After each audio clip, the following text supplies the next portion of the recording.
Hey guys, welcome back to the channel. We're going to be going over my 2024 reading wrap up.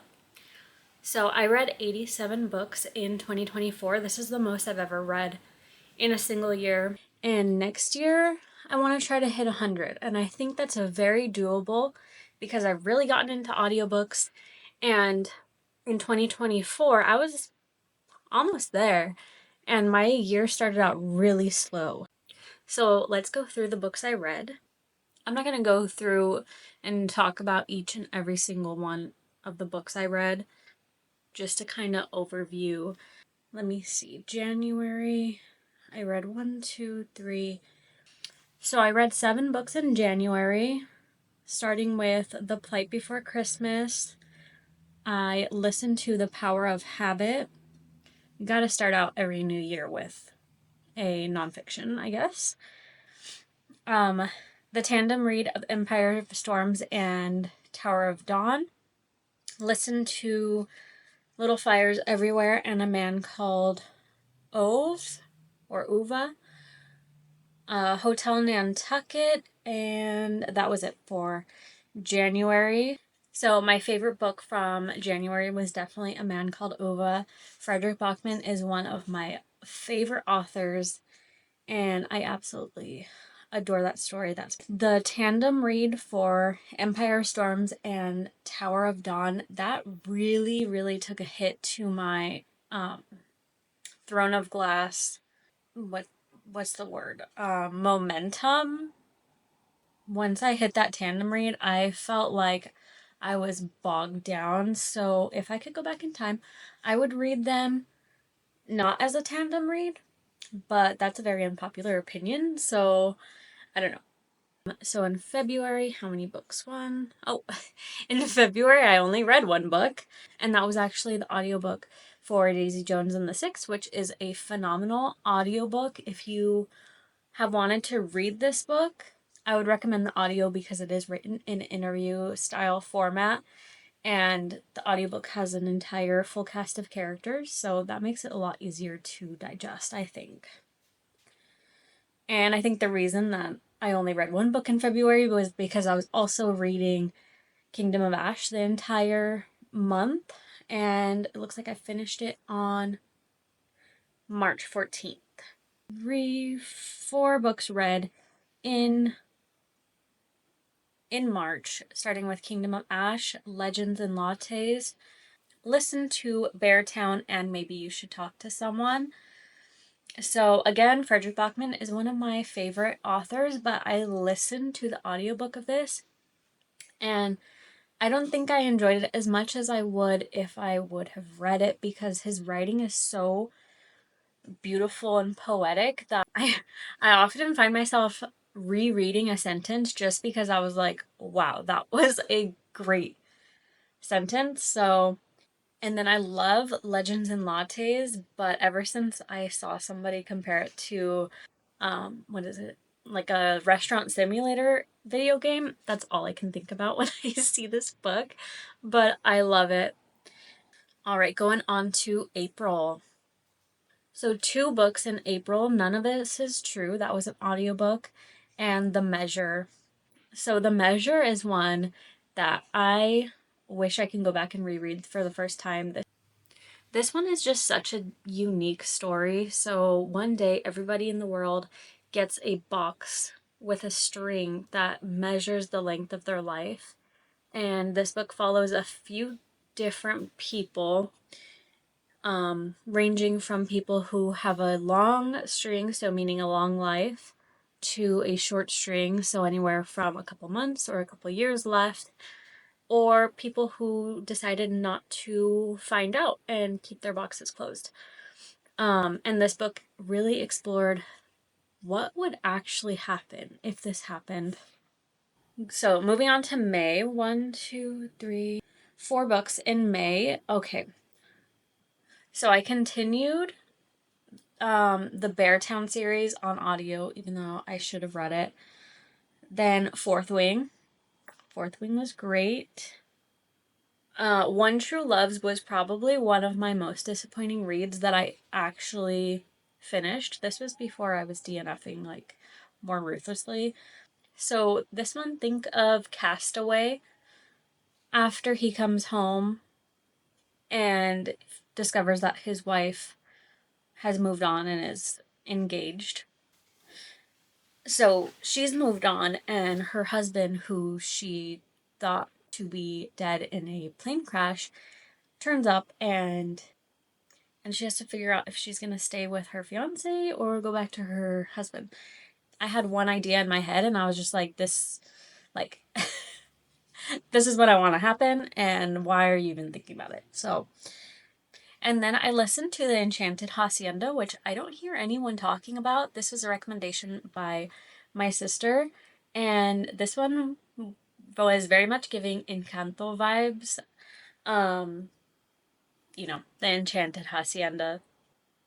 And the magic system in this book revolved around the flowers that they grew on their ranch. Okay, so I read 9 books in the month of June. I think this is the point in the year that my reading started to pick up a little bit. I was picking up more audiobooks, so I was reading more, like 8 to 10 books per month. So it started out finishing the Beartan series, again, still on audio. Listened to Red, White, and Royal Blue. This one was good, but not entirely worth the hype, in my opinion. One that was entirely worth every single ounce of hype was Project Hail Mary, the audio. I need to buy this audiobook because I just want to listen to it over and over again. And then finished or caught up with Iron Flame. Listened to Butcher and Blackbird, so this is a great audiobook as well. Dual narration, and they have so much chemistry, the two narrators.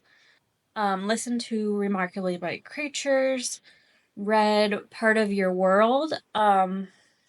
This was my least favorite in the Part of Your World standalone series by Abby Jimenez, but it is entirely necessary. If you're going to read yours truly and just for the summer, please, please, please start with Part of Your World, because those 2 books wouldn't have hit as hard if I wouldn't have read this.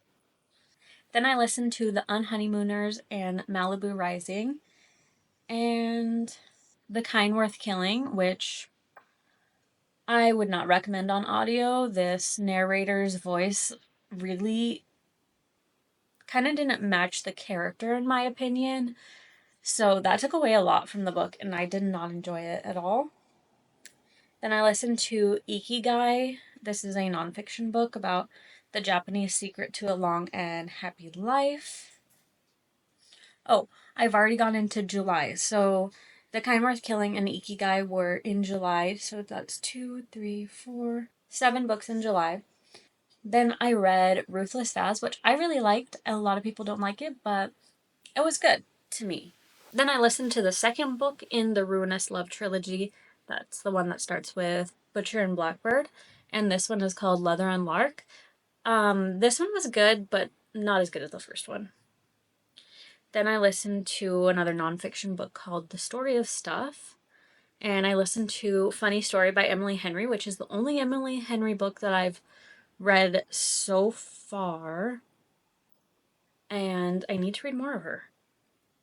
Then I listened to Rock, Paper, Scissors by Alice Feeney, and Unpopular Opinion. I did not like this book. The twist was good, but there were some loose ends that did not get tied up that still really bother me to this day. And then I listened to Britney Spears' memoir, The Woman in Me. That one was interesting.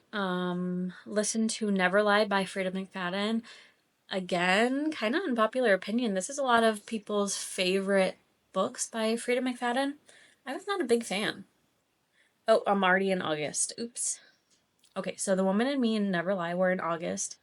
2, 3... Okay, so I had 10 books read in August. Starting with The Woman in Me and Never Lie. And then House of Earth and Blood, the first book in the Crescent City series. I really like this one. I just finished the second book last month, and I was not a big fan, but I really liked the first book, and I hope the third book kind of wins me back on the series. Then I listened to The Nightingale by Kristen Hanna. This was, I believe, my first Kristen Hanna book. Devastating, but beautiful. Listened to The Paradise Problem by Christina Lauren. And I think I've only read 2 books by Christina Lauren, but this one was my favorite this year. It was kind of giving a little bit of Pretty Woman. I love a fake dating, or I can't remember who is fake engagement or fake marriage, fake something. I love it all. Before the Coffee Gets Cold.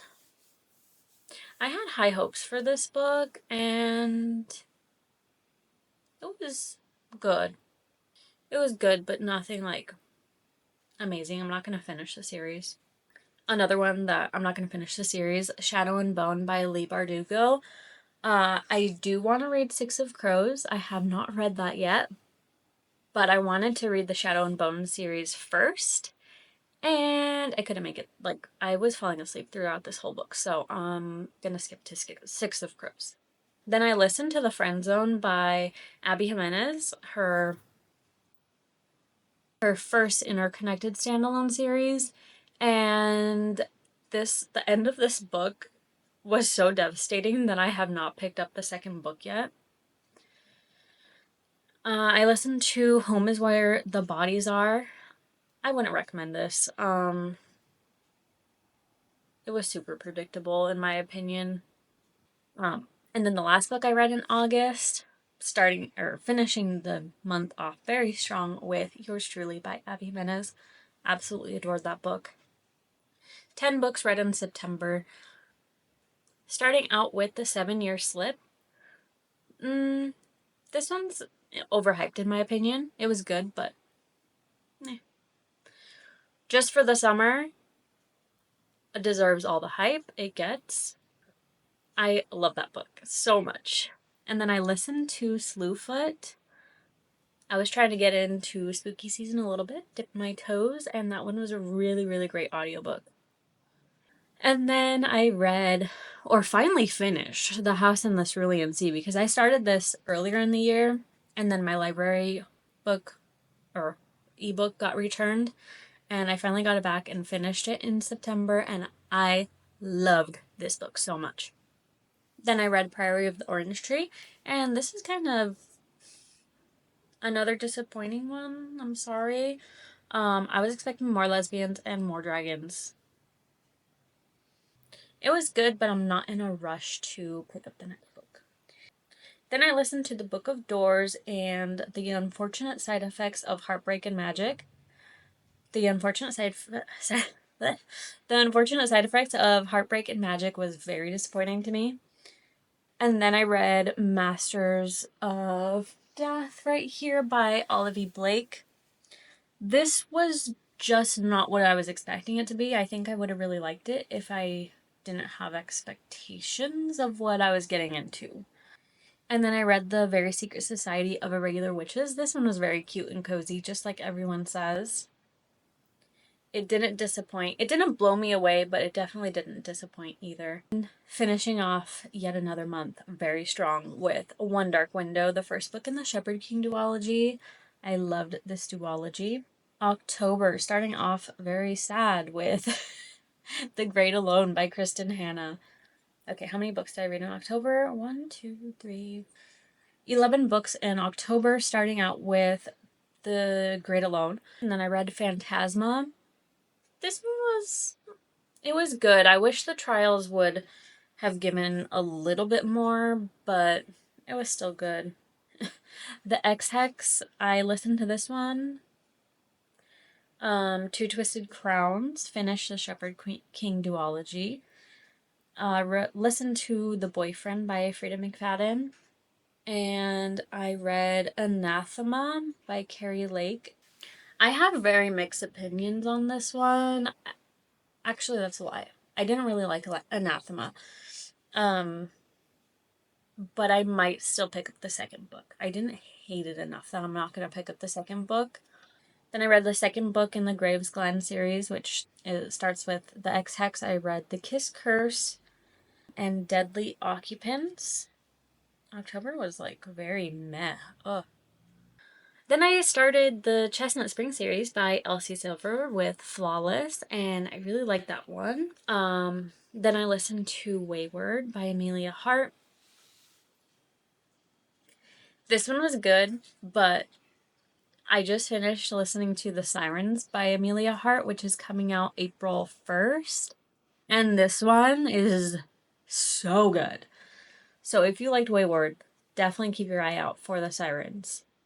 Then I finished The Situationship by Abby Jimenez. This is a little novella in the Part of Your World universe. This is cute. It was just a little novella. November, 1, 2, 3, 9 books in November. I started the Caraval series this month. I read my favorite book of the year this month, Nocticadia, and this has really gotten me into dark academia. I need to read more. And then immediately after I finished Nocticadia, I did not want to leave that world, so I read Phobia.